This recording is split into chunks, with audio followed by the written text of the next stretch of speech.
Welcome back, Cordelines, to the final chapter of Runaway, the Dream of the Turtle. Gonna go ahead and start chapter 6.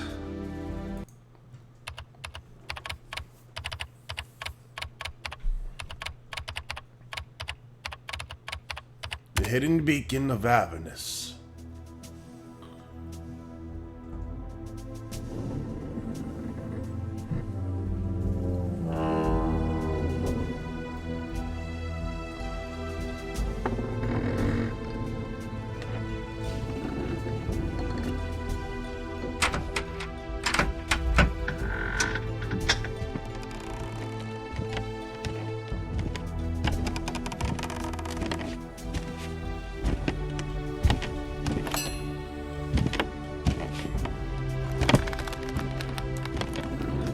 This fat son's a bitch.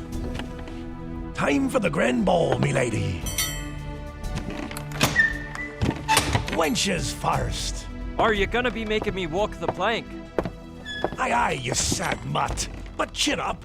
In recompense, you'll be meeting the bravest hidalgo who hath hoisted the Jolly Roger.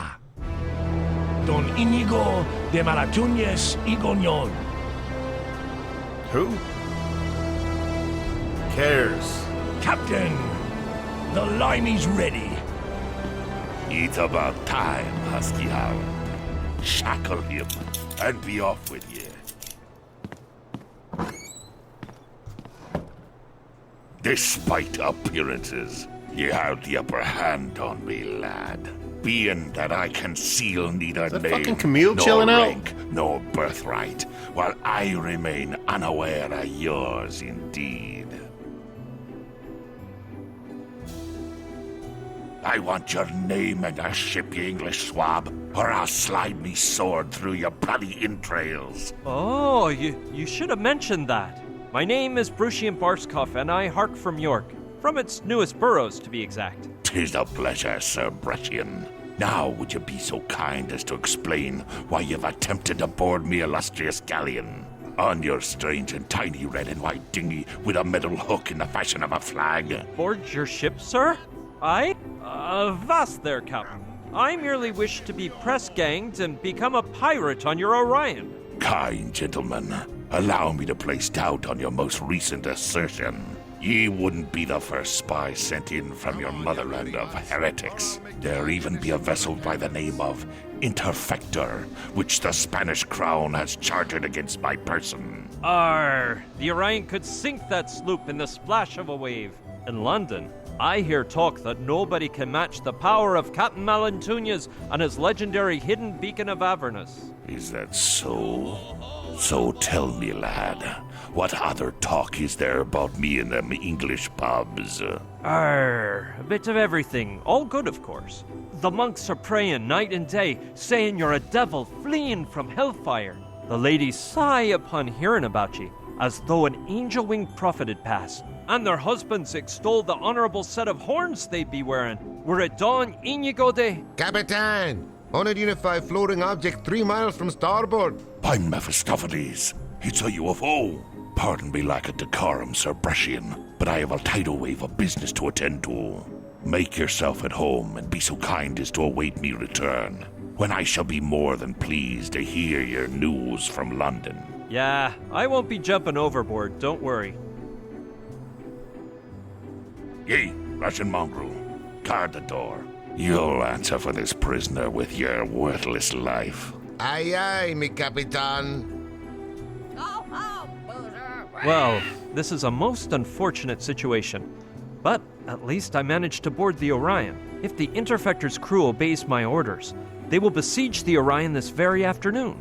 So I have but a few hours to remove these shackles, find the hidden beacon of Avernus, and take advantage of the turmoil which will ensue when the first cannonballs hit, to abscond in a dinghy, return to the Interfector, and command the sinking of the Orion from there. I'll have to work smartly to finish the job in such a scant workday, so I'd best alight if I don't want to end up in Davy Jones' locker. Shut your trap, mutt. Aye, I've got him afeared now. Now I can get down to me business with Demon Dog.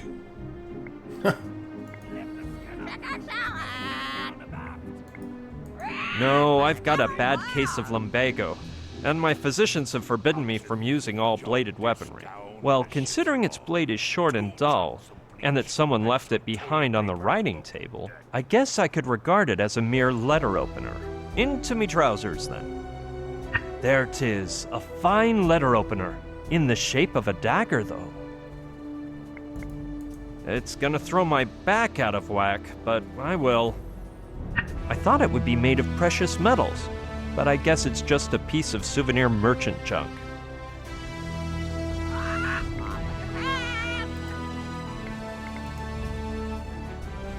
If the tip were thinner, maybe I could. It's too wide, though.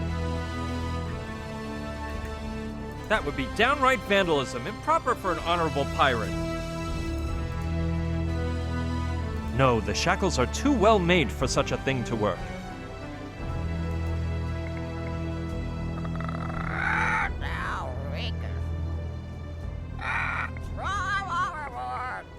It looks like it was put there to wound any and all passers-by. She seems to be a prisoner too. With a bit of my fancy talk, maybe she'll help me. Noble lady, allow me to pay you my respects. Save them for the sharks, Monsieur Brusson. Soon, thou shalt be kissing their keel, with need of their help more than mine. I doubt the sharks would make a banquet of my squalid flesh, but that is not the reason for my arrival on board.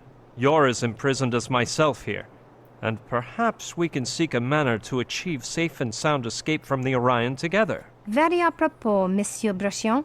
Hast thou a plan? Well, I am now designing one. Sooner or later I shall have one. But in the meantime, lady... Camille. Mademoiselle Camille de Le Bouvier. What are you doing on board? Upon mooring at Tortuga Island, where I spent my days learning English by reading old tales of overseas adventures, Malantunas held a contest to press Gang 1 lucky new deckhand, and guess who won? The lucky winner. What type of contest? It entailed 3 trials of skill.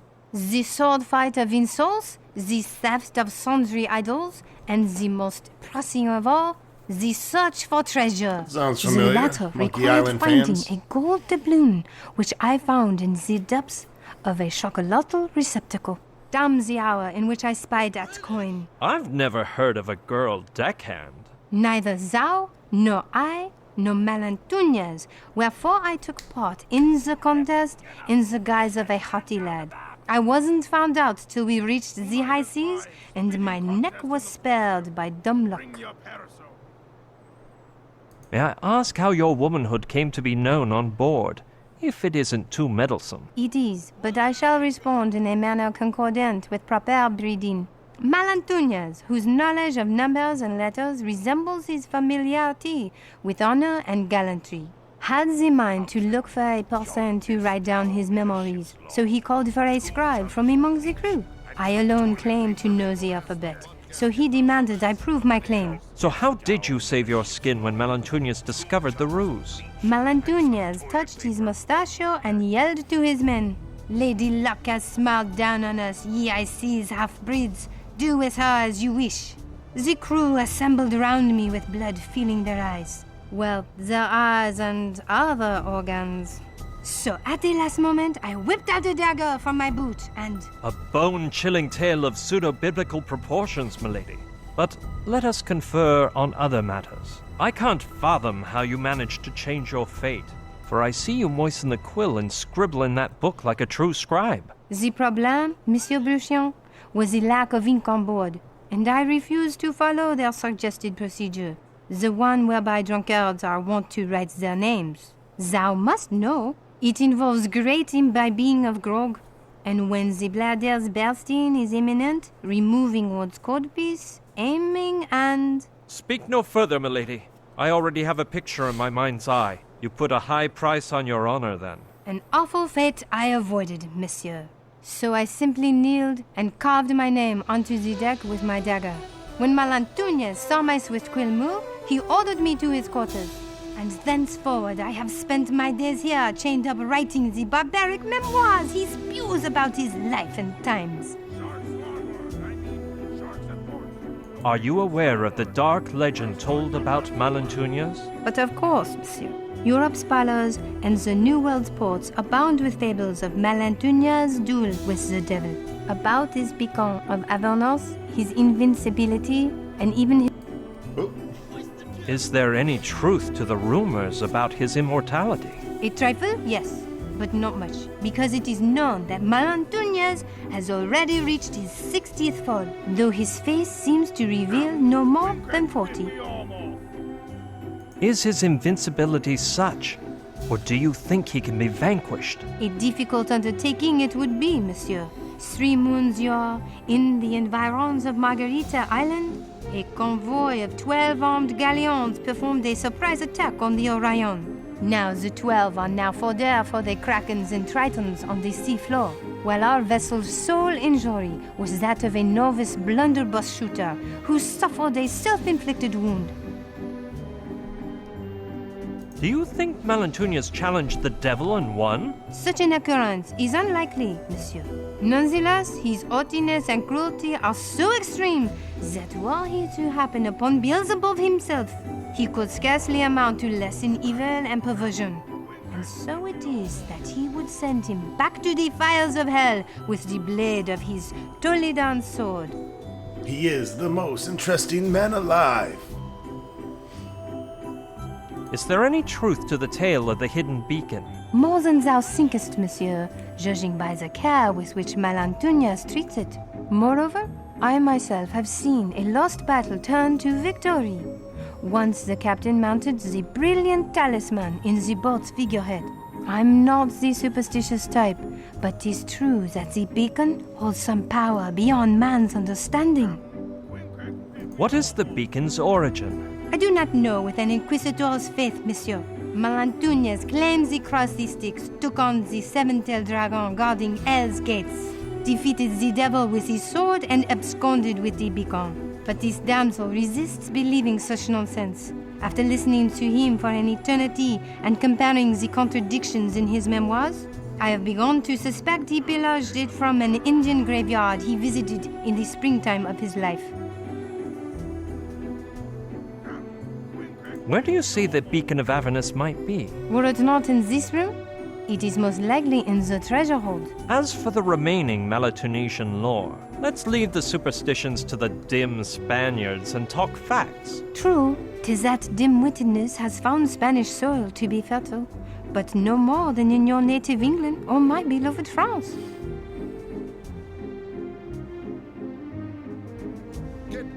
I doubt Malantunas will throw me overboard. The poor sot is delighted with me. Believe what thou wilt, but thy bones will be gnawed by a Pacific kraken. They'll be left so clean and white that no maggot will find sustenance upon them. What if I show him a sad face and cry?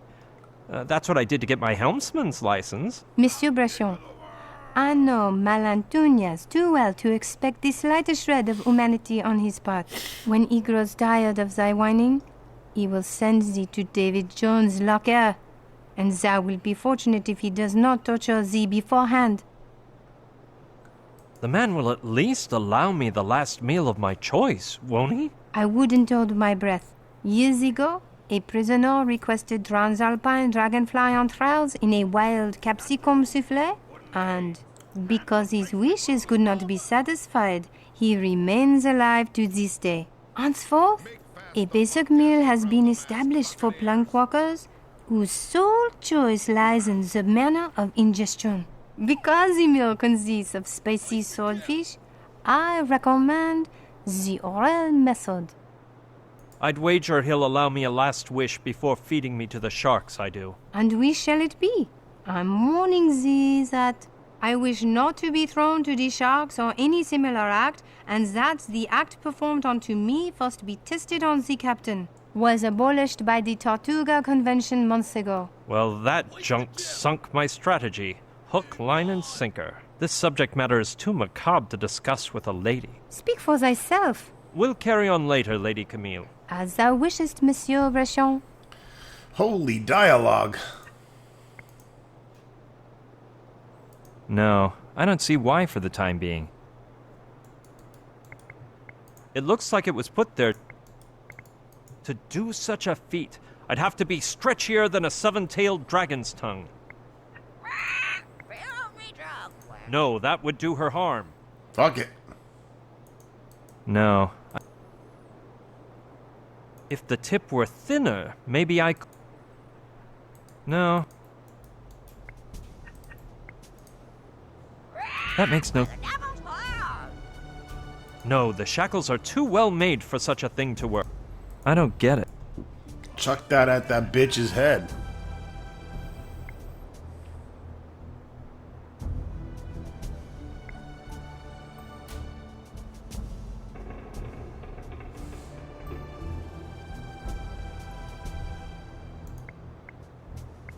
Let's see. The mechanism is simple. 2 iron crescents linked by a moving hinge at one side, and on the other side is a bolt into which Husky Hound has pounded a nail to keep the shackles from opening. The bad part is that it's jammed so far in that it's stuck.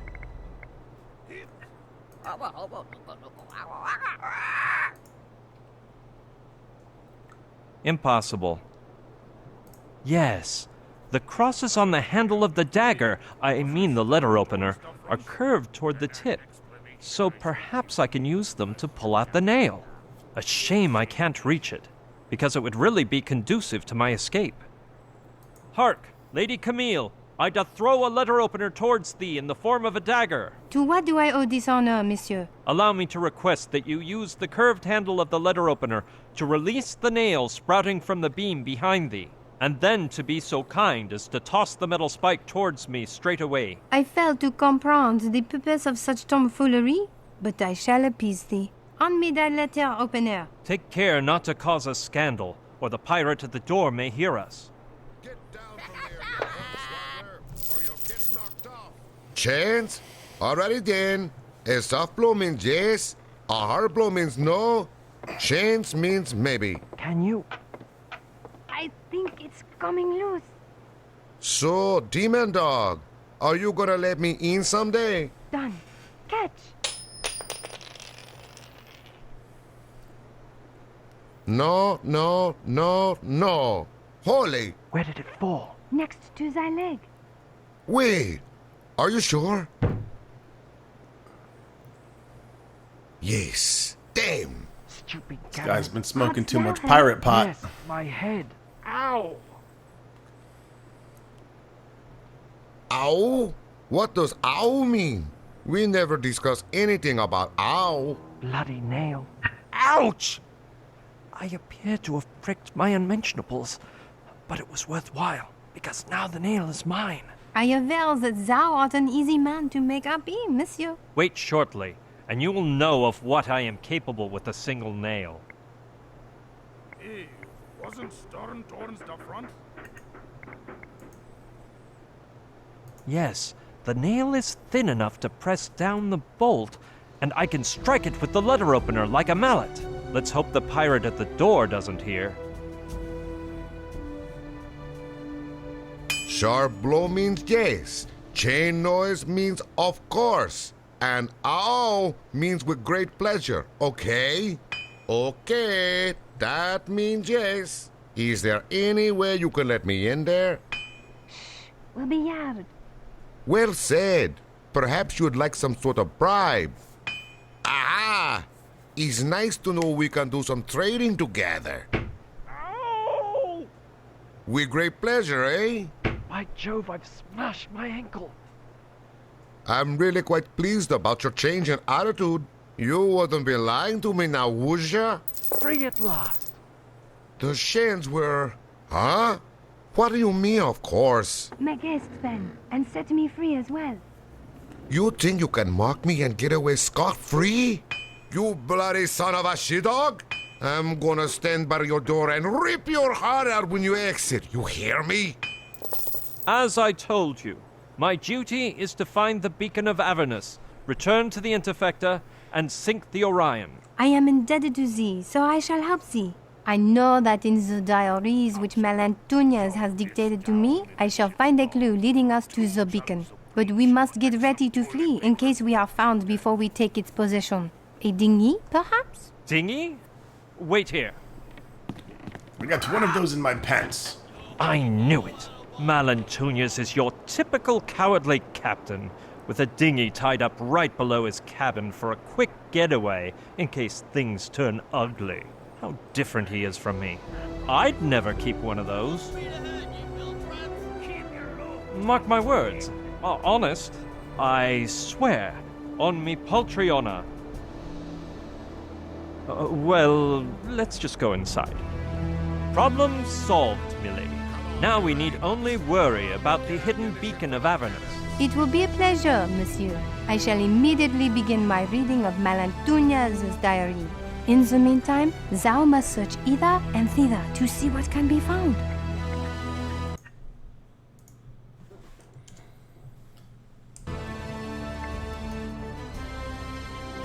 Yes, after being in the dungeon, I could do with some fresh air. Ahoy, mangy pooch! Why is it we can't choose our own canine sobriquets? The captain allowed it once, and he ended up with 20 pirates mired in a fight to be named Sea Dog. By the Queen of Spades, I'd be burning up. Pass me the grog. So what if I go by Seawolf and it's Lou? I fancy Seawolf. You had the good fortune to be called Lapdog, I'd say. By the Queen of Spades, there's no grog left. The swindling shopkeeper who sold me it, he said the bottle was magic, and the grog automatically refills. But it's empty, I say. Your shopkeeper's not worth a shilling. There's no grog in here. Maybe the spell takes a while to grab hold and fill the bottle. You got any more sunflower seeds, mate? No, they'll make you thirsty. No grog, no sunflower seeds. Smartly, mate. Drop the bottle. Someone's coming. Good morning to ye, Rabbit Runt. Arr, I hate mornings. Yes, a thing like this wouldn't disgust a hardy pirate like me. Lift the skin up. Don't let it hang down the back. Shiver me timbers, 3 whole sunflower seeds.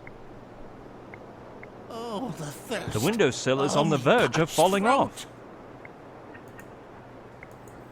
Let's help it along. I'd make too much noise.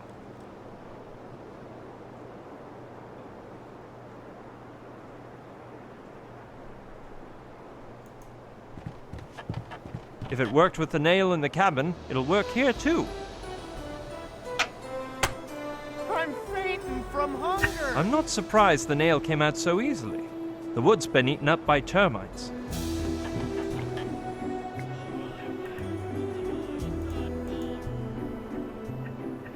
What's inside them sunflower seeds that drives me so mad? Pear looks drunk.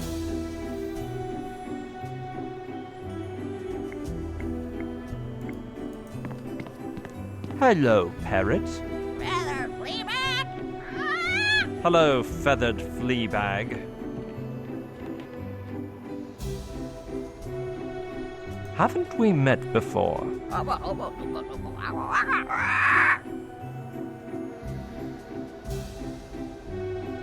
Where does Malantunas hide the hidden beacon of Avernus?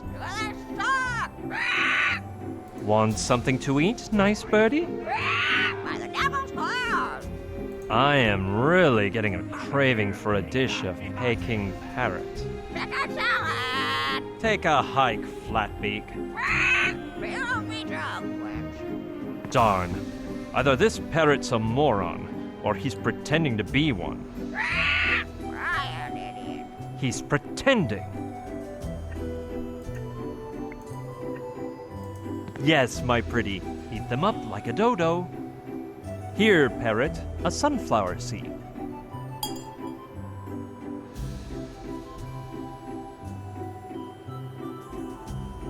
Now, reveal to me where your master Malantunas is hiding the beacon. A great multitude. Give me seeds! Sharks larboard. I mean, sharks at port. How'd you like to scrape the barnacles off me, rudder? Left from Spain to the East Central. Give me seeds! How'd you like to scrape the barnacles off me, rudder?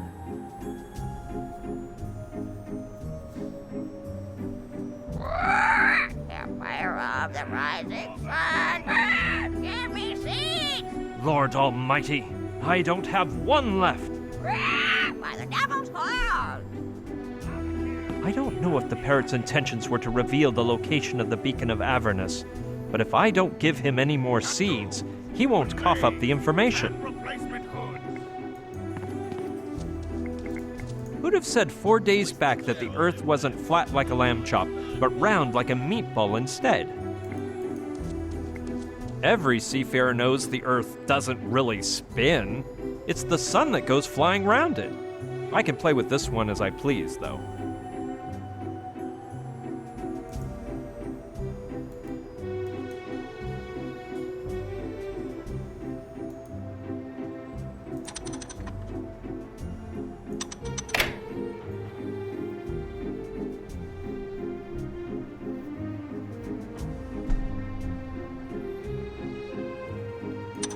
I'd wager that noise is no good omen.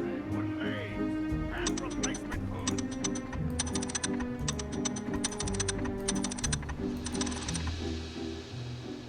Florida.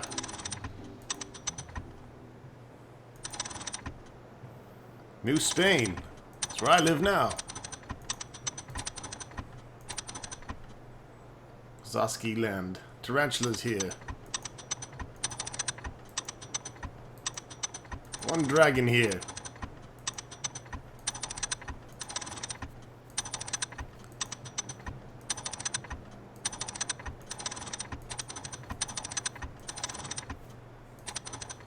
Muscovy!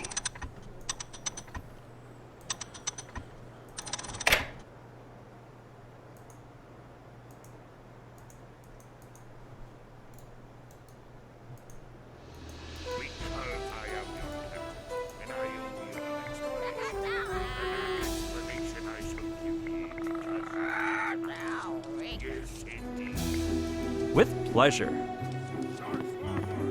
Blustering barnacles. It could have at least been full. Aye. Let's see what's inside.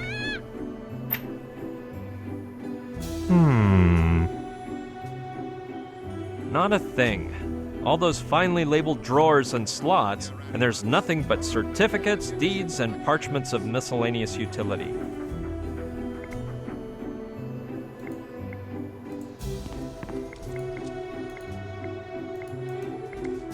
Methinks there be a seven-tailed dragon tongue therein, the likes of which you see at exotic shops. I always got the willies from these rubbery appendages, but if I must, I could always use it to barter during my voyages. That isn't any old jug.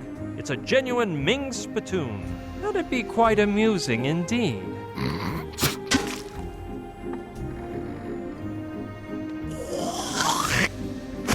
From the dull sound upon landing, it appears Malunas hasn't cleaned it out for a spell. Drink from it!